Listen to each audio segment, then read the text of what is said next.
Good morning, YouTube. Hey, so this is going to be a little video where I answer some questions and some comments. The reason I'm doing this video is to kind of fill in the new subscribers to the channel so they don't have to go all the way through my boring playlist. I've pretty much covered most of the stuff that I'm going to talk about already, and but I understand there's a lot of new people here on the channel. In fact, I was really stoked because I like goals or numbers and stuff, and the channel that I do here is pretty much, if you have been following me, you know it's just kind of a little video diary that I'm keeping for myself, and anybody that wants to watch and come along for the ride is welcome. I appreciate you very much. It's fun to share it with you. But I hit 10,000 subscribers, yay, yesterday. And then when I woke up this morning, I had 11,000 subscribers. So another 1,000 people have joined me in 24 hours. So I want to just say thank you for subscribing, and welcome to the channel. I think there was like a total of about 5,000 or 6,000 subscribers in the last 2 or 3 weeks that have jumped on the bandwagon here with me. And so I appreciate all that. Along with that have come a lot of comments and questions. I'm doing my best to keep up with the questions and the comments, but my internet here is shaky at best. So please understand if I haven't answered you personally, I'm trying to. But sometimes I'll go to answer you and it just spins, you know, because the internet fades in and out here. So life in the Philippines. Speaking of life in the Philippines, our water got shut off last night at 6 o'clock. So it's a good thing this doesn't have smell-o-vision. I'd be losing you fast. So let's get into it. Some of the questions that I've gotten repeatedly is, was I in the car business? Yes, is the short answer. The way that happened was, I think it was in 1981 or 1982. I was living in, and where am I from? That's the other question. So I'll try to kill two birds with one stone. Just one bird. I was born and raised in Southern California. I lived in Northridge, Panorama City, Van Nuys, Sherman Oaks, all those kind of places, kind of like a Tom Petty song. And I bounced around there for 30 years, and then after I met my first wife, she got pregnant. She split and went back home to Nevada, filed for divorce via the mail, and tried to take custody of our son and cut me out of the whole deal.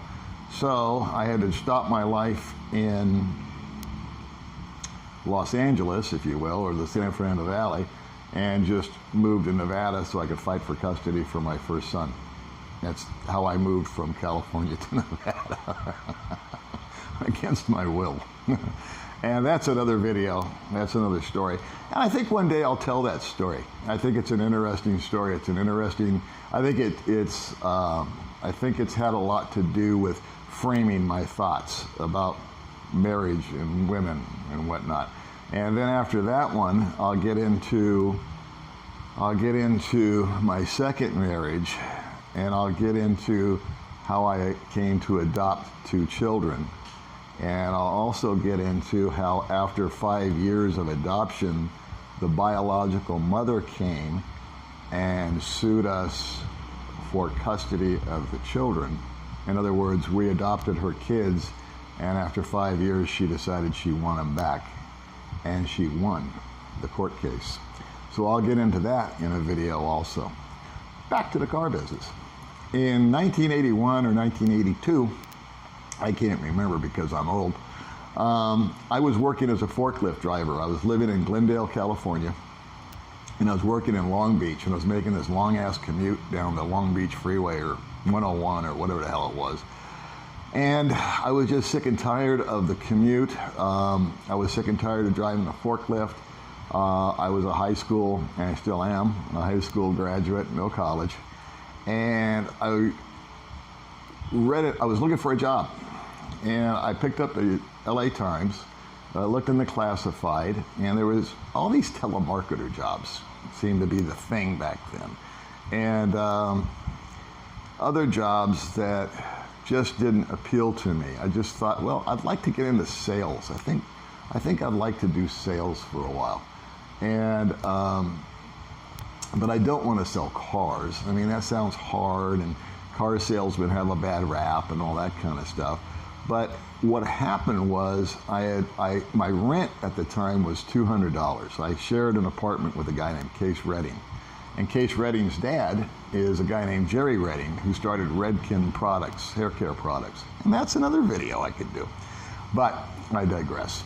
Anyway, I picked up the newspaper, looking for a job, and I thought, well, maybe I can just drive a forklift near here. Maybe I can get a sales job at the mall. Maybe I can do this. Maybe I can do that. And my rent was due in like 10 days of $200. And I think I had like 70 or 80 bucks to my name. And the ad said, we will pay you $200 to go through our training program to sell cars.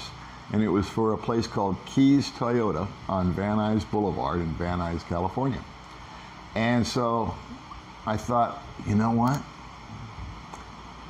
I'll go apply for this. And if they let me into the class, if they accept me, I'll go through their goofy sales training class. I'll get my 200 bucks. I'll pay my rent. And I'll just shine it on. I'll just, to hell with it. And I'll just take the money and run, basically, was my thinking. And so that's exactly what happened in a way. I went to the deal. They hired me. They signed an agreement that they would give me 200 bucks at the end of the 7-day training. I went to their training. They gave me the money. And I said to myself, my conscience got the best of me. I said, well, I can't just do that. That's the wrong thing to do. I mean, they were really nice to us. They gave us lunch every day. The trainer was really nice. It did sound kind of interesting.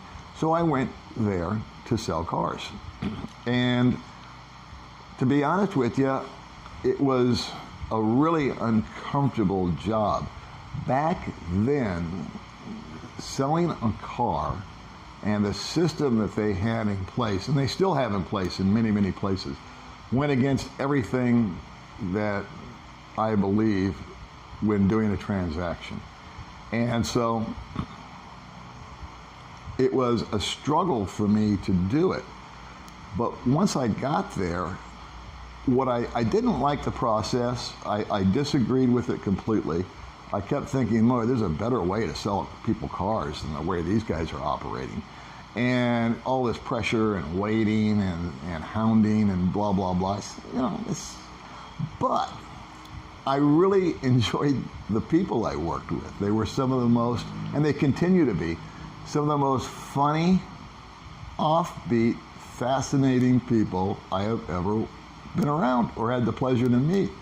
And I kind of got caught up in the clique of the fellowship with the other salespeople and the managers, and they were just flat out funny. And I went to work and had a good time. And I had a killer schedule. I would work, if you can believe this was back in the day. They don't do this anymore. But I would work from 9 in the morning till 3 in the afternoon. That was my shift. 6 hours, something like that, I think. Yeah, 6 hours. And they gave you a car. It was called a demo. They don't do this anymore because of insurances. But insurance policies are too crazy.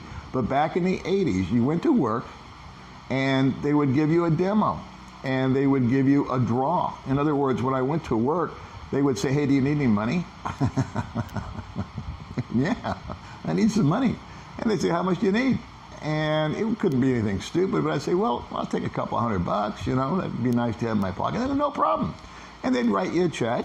You'd go upstairs to the lady, accountant lady, and you'd have a little thing, and they'd give you $200. That's how it was in the 80s. So I had this free, brand new car to drive. I had $200, and all they did was they just took that $200 out of your future check. And For 2 years, I sold cars. And they told me after about 6 months, they had this little contest one day called a walk around. And you were supposed to, all your peers got into a circle, they put a car on the showroom floor, and you could volunteer. You could choose to do it or not do it. And you could go do a walk around and pretend, and you'd have a pretend customer, one of your other salesperson would be the customer, you would be the salesperson, and you'd show them how you sold a car. And I volunteered to do it because there was a prize. I forget what the prize was. It was like dinner or something like that. So anyway, I did my little walk around thing. And a guy named Brian Hartman was the finance director at Keys Toyota, and he watched my walk around. And he approached me afterwards and he said, you know what, man? He said, I really, really was ready to buy that car when you got done talking about it. He said, I want you in my finance department. I said, awesome, that'd be great. And he said, so I'm going to put a recommendation in for you. I said, okay. And they came back and they said, yeah, we agree with Brian, but we have a rule here. You have to be the #1 salesperson out of everybody before we promote anybody. You have to be #1. And that was 6 months into being in car deal. So what it took to be #1 basically was not work from 9 to 3 or from 3 to 9 and go home. It was to work from 9 in the morning till 9 at night. Well, I didn't do that. I couldn't wait for 3 o'clock. I got 200 in my pocket. Let's go.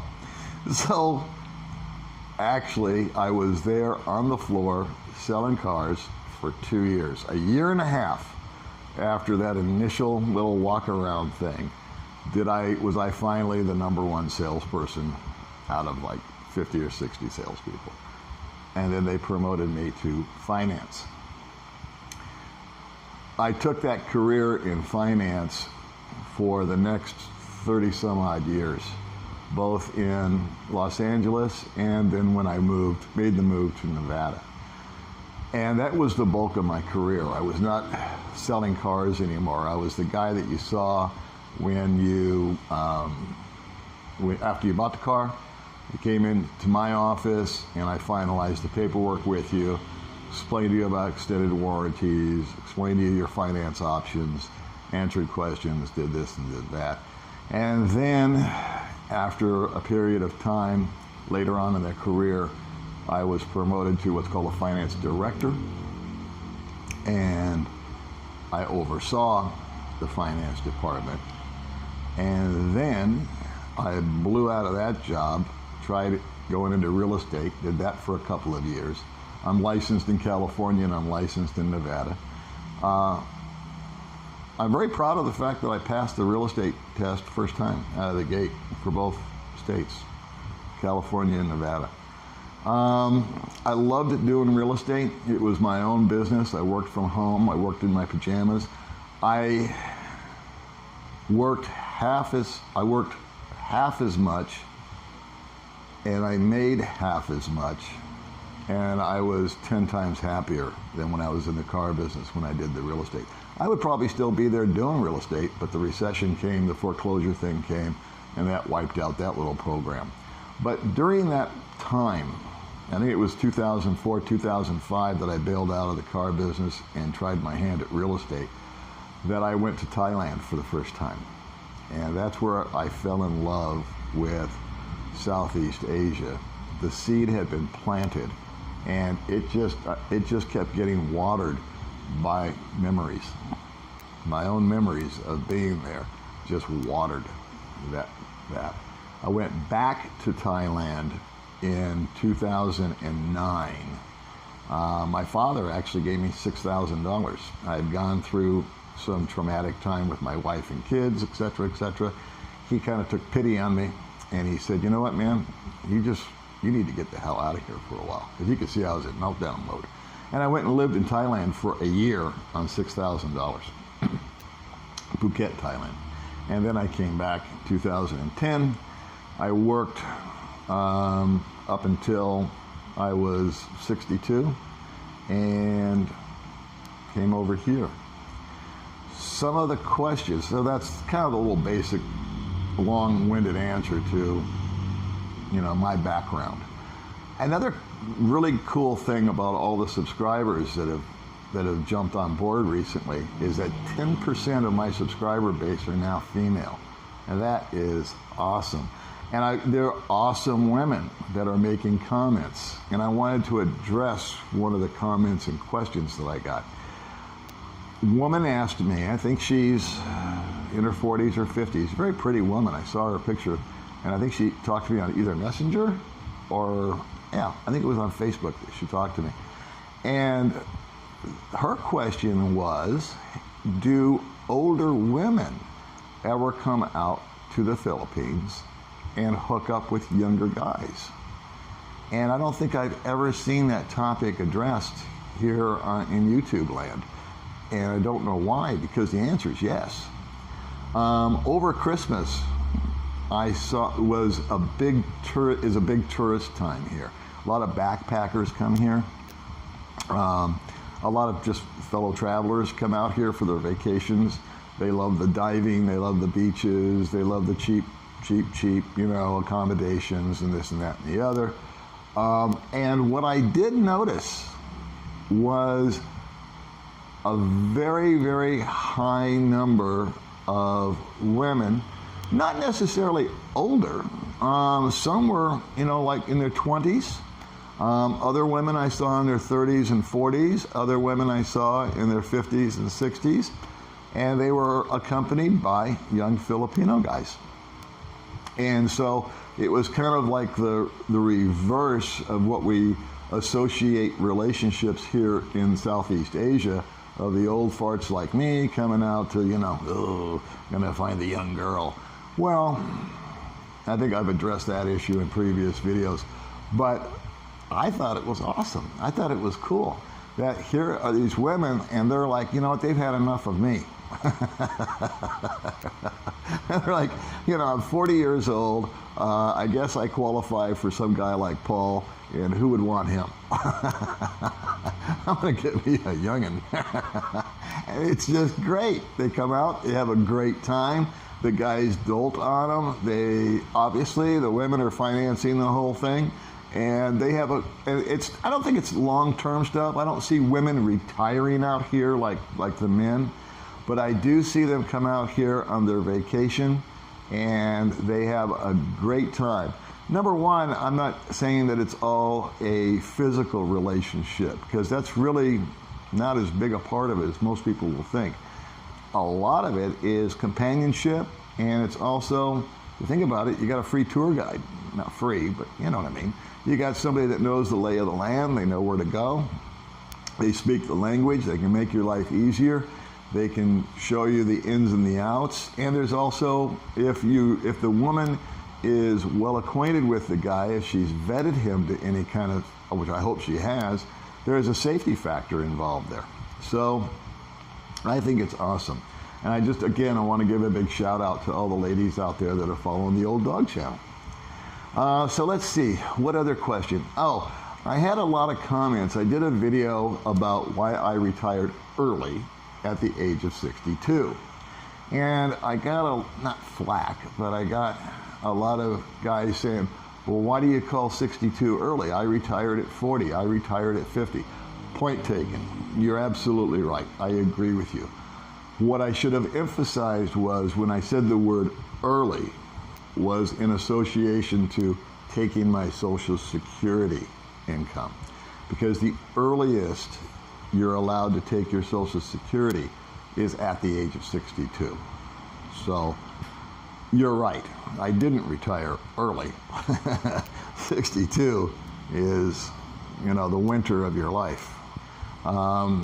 And there are a lot of guys that have managed their money well, that have planned their retirement, and they're bugging out at 40, 50, whatever. And I commend you for that. So I just kind of wanted to straighten that out, that I wasn't being flip about me retiring early. I simply took early retirement at the age that I was allowed to take the money from Social Security. That was the reason. What else has been coming up? We discussed the women coming out here. I gave you a little bit of background as to about me.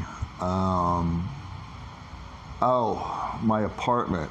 Some guys have said that I pay too much for my apartment. I pay $400 a month. I guess that's just got to be all relative, man. I'm looking for apartments right now for other people that are coming out and whatnot, and maybe even for myself. Right now, May and I have been without water since 6 o'clock last night, and it's not going to be on until 1 o'clock today. And I think it's about 10 o'clock or something like that in the morning. So that's just one of the little anomalies, especially here in Valencia, where the water district, for some reason, they just shut off the water. I don't know if they run out of water, or they got to do repairs or what, but it's one of those things I don't really like. Anything else? I know that I'm missing something, but this video is going for 20 minutes. I don't like to go on and on and on because I know it gets boring. But I just want to thank you guys an awful lot for subscribing and for watching and for the comments and the suggestions and the questions. I'm doing my best to get back at them. Baby May wants to thank all of you that have donated excuse me, to her bikini fund. We have a link on there, a PayPal link for her. And so she's trying to get her channel up and running. And so a big thumbs up to those guys that have been generous and sent a few dollars her way. She's very appreciative of that. Okay? I know I'm forgetting something, but you know what? There's always you know what's supposed to happen later is my friend Gio is supposed to come over today. I don't know if he is or isn't. I haven't verified it myself. I'm getting this information from May. She's got some sort of party plan next door, and the guy doesn't know it. I won't get into it. But anyway, hopefully Gio will be able to come over and help me on the computer because I'm an idiot. And I'll start being able to do some live streams. And that's what I really, really, really want to do. Because if I can do some live streams, I can just answer questions and maybe address some issues and share some thoughts with you guys. Instead of making a full-on video about it, we can just do it one-on-one and probably knock out 10 or 20 questions instead of 2 or 3 like I just did. So anyway, again, thanks for the donations, thanks for subscriptions, thanks for the likes and the comments, and please feel free to keep on with the suggestions, okay? I'll see you guys later.